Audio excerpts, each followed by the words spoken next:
Башкирский историко-культурный центр имени Мусыгариева объединяет людей всех национальностей, проживающих в нашем районе.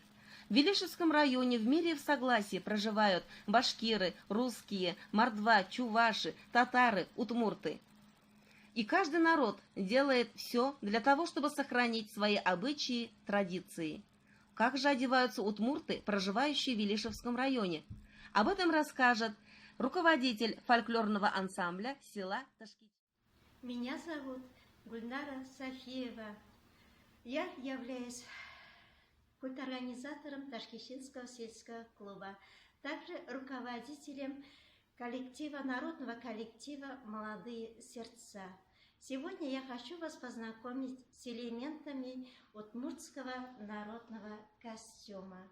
Как вы видите, здесь удмуртский передник,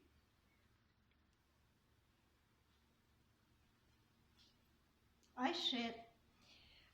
На нем вы видите пришитую яркую ленточку. Также интересный элемент, тут выполненная ручная работа, называется тильтер.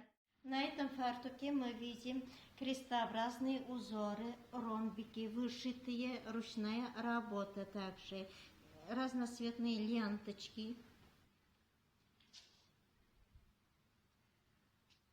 Эти передникам уже более 100 лет.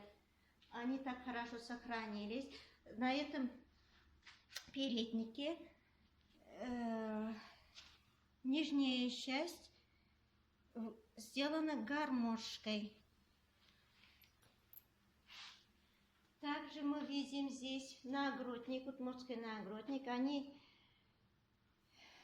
украшены монетами, бисерами и цепями. Они не только служат как украшение, но и как оберегом.